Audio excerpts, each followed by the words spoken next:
SMB with PsExec. Now that we've taken a look at how to exploit WebDAV running on a Microsoft IaaS web server, we can begin exploring the other frequently exploited services that we had explored previously, and the next one in this case is going to be SMB. So to start off, we are going to be taking a look at how we can exploit SMB through the use of a utility called PsExec. Alright, however, before we get started with the practical aspect of this video, let's get an understanding of what SMB is and how it works in terms of authentication, as well as what PsExec is and how we can use it to gain access to a target system. Alright, so starting off with SMB. SMB stands for the server message block, and it is a network file sharing protocol that is used to facilitate the sharing of files and peripherals like printers and serial ports between computers on a local network, also known as a LAN. Now, SMB utilizes port 445 on TCP. However, originally SMB ran on top of NetBIOS using port 139. Alright, so if you've ever worked within a Windows environment, or if you own a Windows system, you'll know what SMB is.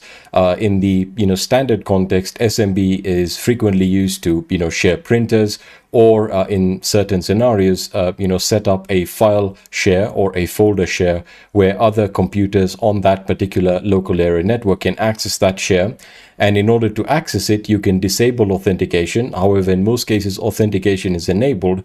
And if enabled, a user would typically have to provide a username and password that is on the SMB server in order to authenticate. If it's a standard file share or just a standard share with a restricted password, then a user or a client would essentially have to provide a password in order to gain access to that particular share.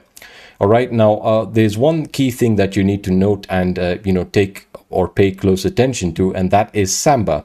So when working within different environments, you may come across another service or protocol running on port 445 called Samba. Samba is the open source Linux implementation of SMB and is used to allow Windows systems to access Linux shares and devices. So again, it's very important to know that SMB is the protocol on Windows, and Samba is the open source implementation of SMB for Linux systems. So that's something that you need to pay close attention to. And of course, we'll be taking a look at how we can exploit Samba in the Linux exploitation section. For now, we're going to be dealing exclusively with SMB. Alright, so now that we have an idea of what SMB is and what it can be used for, let's go back to SMB authentication, right? So the SMB protocol utilizes two levels of authentication, namely user authentication and share authentication. In the case of user authentication, users must provide a username and password in order to authenticate with the SMB server in order to access a share. In the case of share authentication, users must provide a password in order to access a restricted share. It's important to note that both of these authentication levels or types utilize a challenge response authentication system, and I'll explain this in a few seconds. Alright, so if we take a look at this diagram here, we can see that we have a client that's again trying to connect to a Windows system that has SMB set up, and it does not necessarily have to be the case that they want to access a share. In the case of exploitation, any system running SMB, or any Windows system running SMB for that matter, can actually be authenticated with. Now, in order to authenticate with an SMB server, you need to provide the a user account credentials, really any user account credentials that are on that Windows system. So again, that's something that you need to be very cognizant of. So if I want to connect to a Windows system that has SMB set up, I would essentially send an authentication request with the username that I want to authenticate as. The server that will essentially return a response telling the client to encrypt a random string with the user's hash, right? And they're referring to the actual user that we want to authenticate with. So the client will then encrypt the string with the user's hash and will then send a response, and the response is going to include the encrypted string. The server will then check and see whether the actual, whether the actual encrypted string value that they obtained from the user's hash on that system is correct or matches the encrypted string that's been sent by the client. If it does match, access is granted. If it doesn't match, then access is denied. All right, so that is really at a very basic level how, or really the process of SMB authentication. So again, we're not getting into the nitty gritty of how the protocol works, but it's very important that you understand how authentication is performed. Now, what is PsExec? Well, PsExec is a lightweight telnet replacement that was developed by Microsoft and allows you to execute processes on remote Windows systems using any user's credentials, right? And PsExec authentication is performed via SMB. So we can utilize the PsExec utility to authenticate with the target system legitimately and run arbitrary commands on the Windows system or launch a remote command prompt, right? Which we'll be exploring. And the key thing that you need to be aware of here is that it's very similar to RDP. However, instead of controlling the remote system via a graphical user interface, PsExec essentially allows you to send commands via CMD or send singular commands that are executed, after which the output is then provided to us. Or you can launch a CMD session and obtain a command prompt on the target system remotely. In order to utilize PsExec, you need to provide legitimate credentials, as I've mentioned, and before we actually start using PsExec, we need to obtain these credentials. So in order to utilize PsExec to gain access to a Windows target, we will need to identify legitimate user accounts and their respective passwords or password hashes. This can be done by leveraging tools, various tools and techniques. However, the most common technique will involve performing an SMB login brute force attack. All right, so that's right. You might be wondering to yourself, could we ever brute force SMB? Indeed, you can. So if we're trying to perform, user authentication with SMB, we can utilize the protocol to perform a brute force attack, and we can narrow down our brute force attack to only include common Windows user accounts like the administrator account, right? And that's very important because a Windows account can have multiple accounts configured with different names, but the only constant on a Windows system is the administrator account, because every Windows operating system has an administrator account, and this administrator account is the first account that is created, right? So we can narrow down our brute force attack to only target the administrator username, after which we can perform a brute force with a password list and hopefully identify credentials that we can then use with PsExec, right? So after we've obtained a legitimate user account and password, we can use the credentials to authenticate with the target system via PsExec and execute arbitrary system commands or obtain a reverse shell or a Meterpreter session for that matter. And of course, this is what we're going to be exploring within the practical section. So start up your lab environment as will I, and we can get started with the practical demonstration, and I'll see you within the lab environment. Right, so I'm in the lab environment, and you will be provided with the target IP address. In your case, it's going to be different. So I'm just going to copy this here. And the first step in the exploitation process will essentially involve identifying open ports and services with Nmap.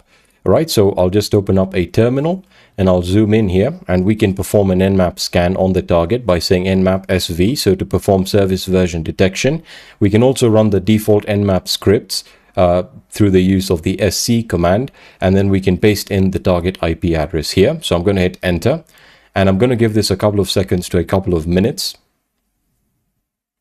All right, the Nmap scan is complete, and as you can see here, we have SMB running on port 445, and again, as for the host script results, we can see that it is running SMB version 2, and message signing is enabled but not required, right? So that means that we can authenticate with this system via PsExec. So the next step, of course, will involve performing the SMB brute force, and this can be automated through the use of a Metasploit module, which I'm going to show you right now.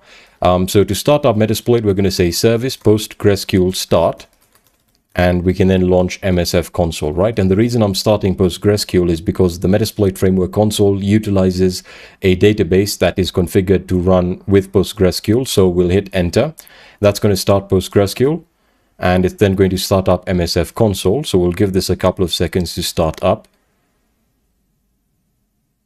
All right, so MSF console is started up, and we can now search for the module that we're looking for. So I'm going to say search, and we are looking for SMB_login. There we are, and that's the module there. This is an auxiliary module, which means it's pretty much used for information gathering or for brute forcing. So we'll copy that, and we can then say use, paste that in there. We can then show the options for this module. And we have quite a few options. The ones that we are going to be essentially setting or configuring is going to be the rhosts option, which is the target IP. The rport option has been configured correctly, which is port 445. That is indeed the port that SMB is running on the target. You can also specify the SMB domain if the target system is part of a domain, so that's very important. In this case, the target system is not part of any domain, and then you can specify the SMB password or the SMB user in order to verify authentication. But in this case, because we're performing a brute force attack, we need to specify the user file, which is a file that contains a list of usernames that we want to brute force or perform the brute force with. And we also need to provide the password file right over here, which contains a list of passwords that we want to perform the brute force with. All right, so again, as I said, we can narrow down the actual brute force by specifying the username. So, for example, we can specify the actual username alone and say that we only want to brute force the passwords for one user account. However, in this case, I want to show you something interesting. So the first option we'll set is the user file option. So user file, and the word list that we'll be using is under user share Metasploit framework. And we are going to be utilizing the word lists under data. So data word lists, and we are looking for common_users.txt. All right, so I'll hit enter. We then want to set up the password file, which again contains the passwords that we want to perform the brute force with. And that is under user share Metasploit framework, data, word lists. And in this case, we will use Unix_passwords. Now, as I said, this is for the purpose of demonstration. In your case, you may want to utilize another word list or another collection of word lists. And of course, you have the ability to create your own word lists based on, some of the individuals working on these computers or identifying, common usernames that you can perform the brute force with. However, the success of this attack will depend on the password list that you choose to use, because the password list that you choose to use will essentially, determine your chances of success, right? So we'll hit enter. And now that that is set, we can then set up the target IP, which is done by saying set rhosts. And I'll just copy the target IP here. There we go, copy, and we'll paste it in here. And we can then hit run. However, there are a few options that we can also configure here to limit the output of this particular module.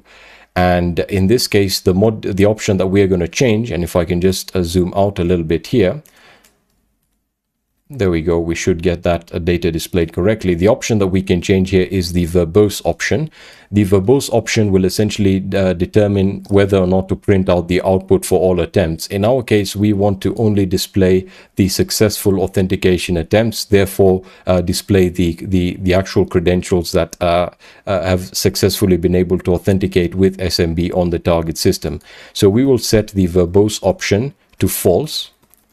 And we can then hit run. All right, so what I'm going to do is I'm just going to zoom in a little bit here, and I'm going to hit run, and we'll give this a couple of seconds to a couple of minutes. And of course, already we've been able to identify an account called sysadmin on the target, and the password is Samantha. So again, I'm just going to wait for this to complete.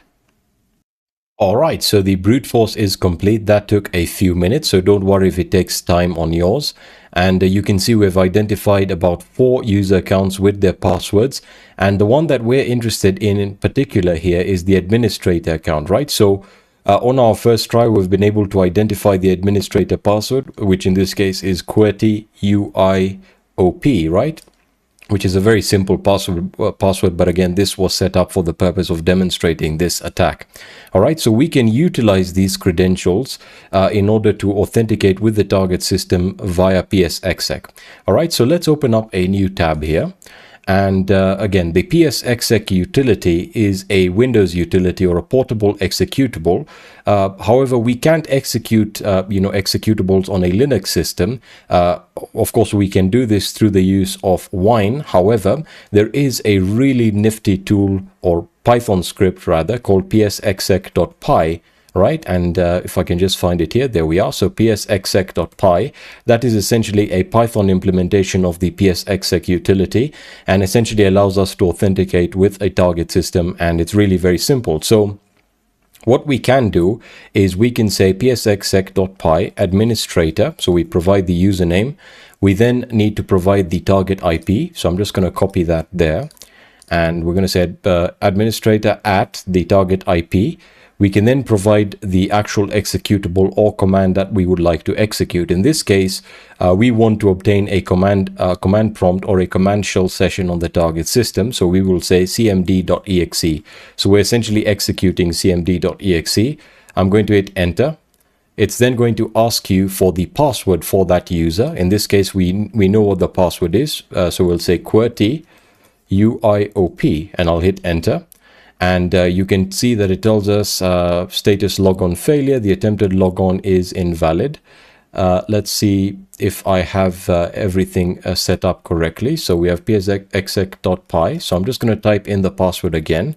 So QWERTY UI0OP.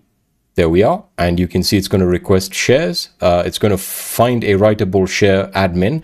It's then going to upload an exe file, open the service manager, and create a new service, and we are now working within that service, right? So we get a command prompt session on the target system. So I can say, who am I? Like so. Anti-authority system, so we have the highest privileges. So again, in most cases, you will always want to target the administrator account because that gives you the most access. Now, of course, we were able to identify other user accounts like auditor, demo, and sysadmin, which again will all give you a certain level of access. However, that access will be unprivileged, right? And in this case, we've been able to gain access to the administrator account. So this is great, and we can utilize this particular command prompt session to do anything we want. And the great thing about this technique is we're not launching any exploit on the target system. We're utilizing we're utilizing Windows tools and utilities and protocols in order to perform legitimate authentication, because we're authenticating with the actual credentials, right? And that means that we're not running any exploits or uploading any malicious files to the target system that could be detected. So this is a very, very effective exploitation technique. And of course, if we want to extend this attack to essentially provide us with a Meterpreter session, we can utilize a Metasploit module right over here. I'm just going to open up that tab and we can search for it here. So I'm just going to say search PsExec. And this is a PsExec module that works, essentially on SMB or utilizes SMB. And what this module will do is it will essentially authenticate to the target system via SMB, through PsExec. It'll then upload a Meterpreter payload and execute it, and then provide us with a Meterpreter session. All right. So again, you want to be cognizant of the fact that this is indeed running a malicious file on the target, and you have to be cognizant of antivirus solutions installed on the target that could detect this. So be very careful with what modules you use. As I said, if you're utilizing PsExec, then it's perfectly fine because you're utilizing the credentials and we haven't uploaded anything yet. So I can say use. I'll just copy the module name and say use. There we go. And it's going to set the default payload to Windows Meterpreter reverse TCP. So this is a 32-bit payload, which in this case is fine. And we can then say show options. And there are a few options that we need to configure, like the target IP. The target port is set up correctly. So I'm just going to copy the target IP here. I'm going to say set our hosts to the target IP. And we then need to set up the SMB password and username that we, of course, obtained. So we can say set SMB user, and this is administrator, right? And we can then say set SMB pass to QWERTY UIOP, and we can then hit exploit and run. However, before we do that, you also have the ability to configure the payload options here. So I would recommend setting up the lhost option, which is your Kali Linux IP. So that's already set for me, and the lport option, which in this case the default is 4444. So we'll use the default options here, and then we can hit exploit. It's going to hit enter. I'm just going to hit enter, and you can see it's going to connect to the server. It's then going to authenticate to the server as administrator. It'll then select the PowerShell target and execute the payload. And as you can see, we get a Meterpreter session right over here. And of course, this particular attack or exploitation technique is utilizing legitimate credentials. So the only malicious aspect of this particular module is the fact that it uploads a malicious payload, right? So we can say sysinfo, and you can see where this the target is running Windows Server 2016, and it is a 64-bit operating system. And then of course we can say who am I, and or rather get use ID, because we're working within Meterpreter, and you can see these are these are our privileges, NT authority system, which is the highest privilege level available on a Windows system. So that is going to conclude the practical demonstration side of this video.